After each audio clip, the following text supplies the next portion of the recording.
was just talking with Chef Elaine.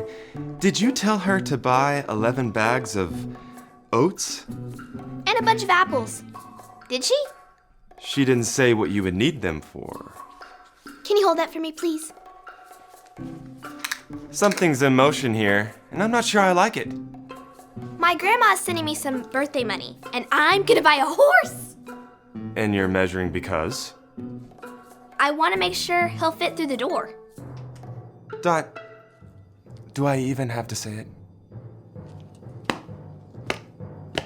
Say it. You can't have a Come on, man! We are Connect HQ. Every day we help the people of the world. Live God's way. We look for the links. Make the connection? And you never know what might happen.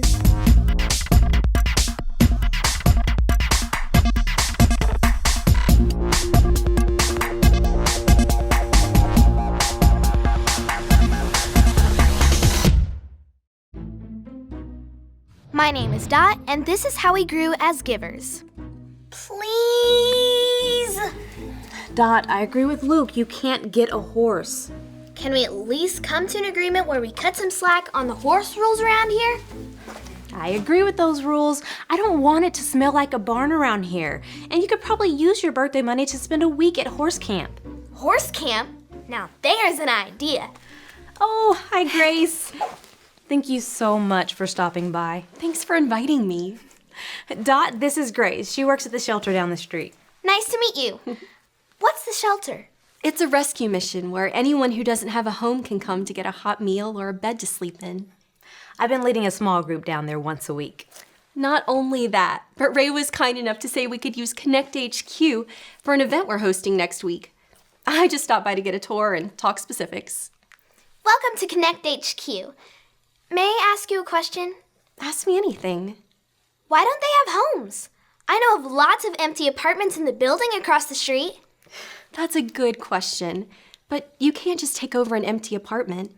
You have to pay for a place to live, and many people simply can't afford it. Oh, right. Well, why don't they just get better jobs so they can afford it? Good jobs can take time and a lot of help to find. The people living at the rescue mission are there for many reasons. Some have families they're supporting. Some have illnesses they're fighting through. Some are there because it's the safest place for them to live. I've always wondered. And also, even though I'm just a kid, is there any way I can help? You could always donate something. Do you ever need stuffed animals? I have more than I know what to do with. I tell everyone, think about all the things you need during the day. Meals, clothes, supplies, even stuffed animals. Those are all things that you can donate to your local rescue mission. Giving generously is something that all of us should be focused on. And when I have faith in Jesus, I can give generously. I'm glad you're here, Grace. If you think of any other questions, don't hesitate to ask. I'm happy to help. So long, sunny side up bear. Go give him some good snuggles. What about this one? Ah! She stays. Hey, do you think they like apples? Well, we like apples. Why wouldn't they? They're no different of a person from you and me. We are all humans, created and loved by God. Got it. Are you gonna donate some apples? Well, since I'm not getting a horse, I thought I would give a bunch of extra apples to the rescue mission. That's a great idea. Do they need them? I think so. I don't know. You could ask them. Good thinking, big guy. I'm really glad you gave up on the horse idea. I didn't. Not completely. I'm gonna use my birthday money to spend a week at a camp where they have horseback riding. I still get the horse time, but the horse doesn't go trampling through Connect HQ. Win-win. Win-win. Our very own Chef Elaine would like to provide a menu for your guests. Oh, that'd be wonderful. A few people would like to give speeches. Could we do that over here? Definitely. I don't mean to interrupt your planning meeting, but I just wanted to drop off this bag of donations for the rescue mission. Oh, thank you. The kids will love these new friends. Also, I've come into an abundance of apples because of a little misunderstanding about a horse. Could I give them to the shelter? That's wonderful. We love having fresh fruit. Thanks for thinking of us. Oh, it's no big deal. Dot, I am so proud of you for being so giving. No problem at all. No problem.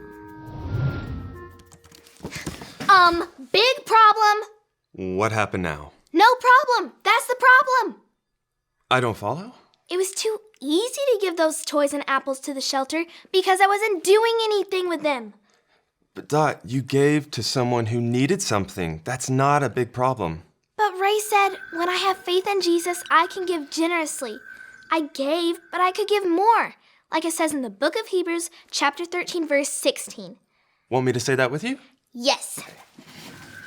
Hebrews 13:16. Hebrews 13:16. And don't forget to do good and to share with those in need.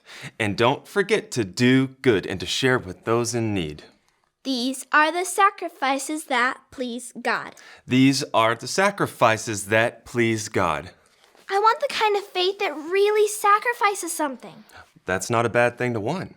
But what else do I have to give? Well, sometimes it's not about giving things. It's about giving time or attention. Bingo! You can go back to what you were doing. Glad I could help. So we'll have appetizers here and people can mingle. Sorry to interrupt again, but this thing you're planning, it's an event here at Connect HQ, right? That's correct. I'd like to give my time to help out serving the people dealing with homelessness. Can I help with the event here at HQ? Well, actually, this event isn't for the people who stay at the rescue mission. It's a party that they're hosting for the volunteers who help at the rescue mission. Wait, how are they throwing a party? The same way you would throw a party. They pulled some money together and wanted to give back to the volunteers by planning a party for them. But they don't have houses. Dot. I mean, I'm sorry. I'm not trying to say you can't serve others because you don't have a house. But they pulled together enough money to do something nice for someone else when they still needed things too. That's incredible. They wanted to give back. They put the needs of others before their own. I've never known the kind of faith to give like that. I've always given when I had extra. Extra animals, extra apples, extra time. Well, God calls all of us to give what we have to meet the needs of others. And all of us can trust that God will give us what we need when we need it. That is generous.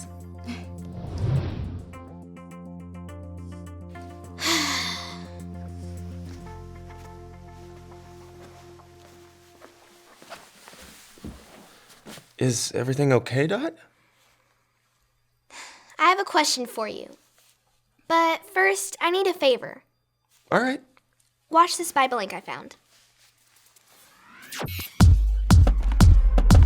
This is his 66 picks mixed up into one. The book's about God, who he is and what he's done. It's the Holy Bible, y'all, with God's truth packed tight inside. It's alive, a prize to hide in your heart and in your mind. Old Testaments are set up for the big event when Jesus crashed the scene with a new arrangement. It's history, his story, whose story, God's story. Oh, the story of how much he loves me. Let him blow up all the pages, let this show go live. Let his word explode from this video into your life. Jesus told a story about a Jewish man who lived in Jerusalem. One day, the man decided to visit his friends in Jericho. He set out on his journey, enjoying the beautiful sunshine. What a great day for a long walk. But on his journey, two robbers appeared from out of nowhere. Somebody help! The robbers took the man's stuff and beat him up. They left him laying beside the road, nearly dead. Soon, a priest came along on the road. This seemed like good news since priests were known to be close to God and good helpers. Please, help me. But the priest saw the wounded man and he pretended he didn't. Instead, he crossed to the other side of the road and kept walking.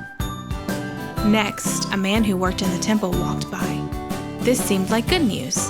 If this guy worked in the temple, he must be close to God and willing to help. Please, help me. But the temple assistant pretended not to see the man dying beside the road. He crossed to the other side of the road and kept walking.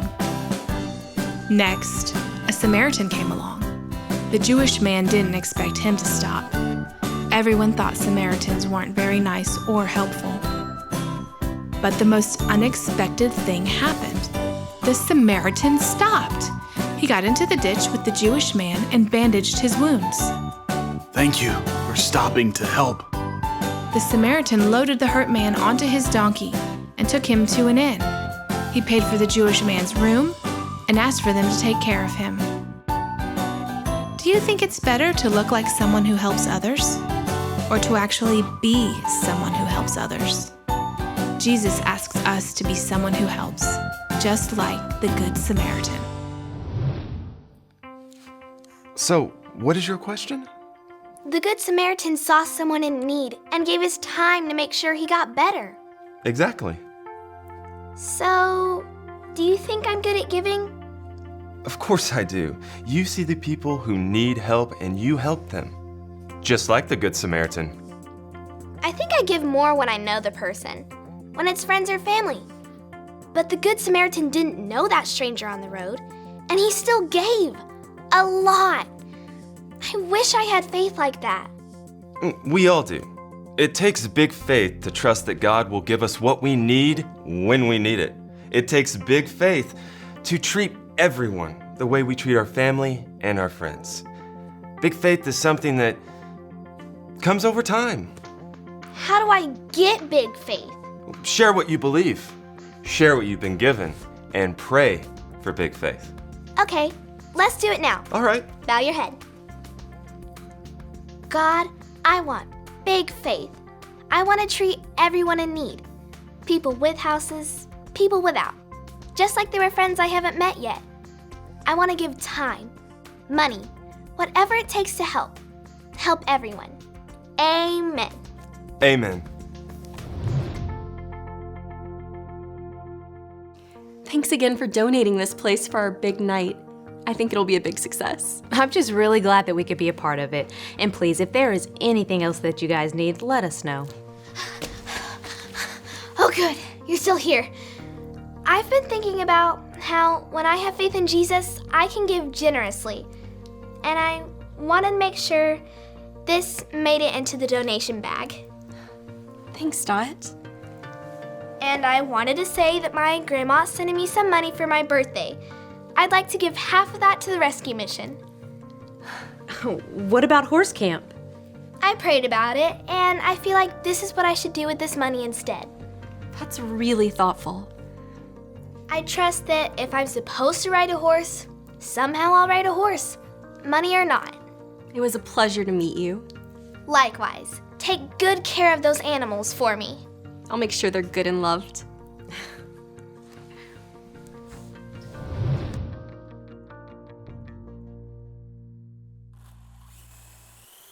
Hi, my name is Dot.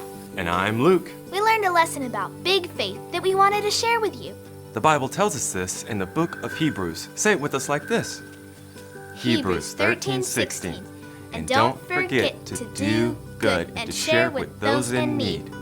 These are the sacrifices that please God. It's great when you give your extra stuff to meet the needs of others, but when you give beyond that, it's a sacrifice, and that takes faith. Faith doesn't ignore the people around us who need help. We should be like the Good Samaritan and look around for everyone who is in need. Even if we don't have money, we can still give our time and attention to people who need help. When you give to others, not only does your faith grow, but you can build their faith too. Big faith gives even when it seems like it's asking too much. That's how Jesus gave. He healed the sick, was a friend to people no one liked, gave people food when they had none, and gave his life by dying on the cross because we all needed forgiveness. It takes big faith to trust that God will give you what you need when you need it. God promises he will give us what we need and enough to meet the needs of others. When I have faith in Jesus, I can give generously. I want to give with that kind of big faith. How about you? Look around and see how you can give. And remember, Connect HQ is here to help you.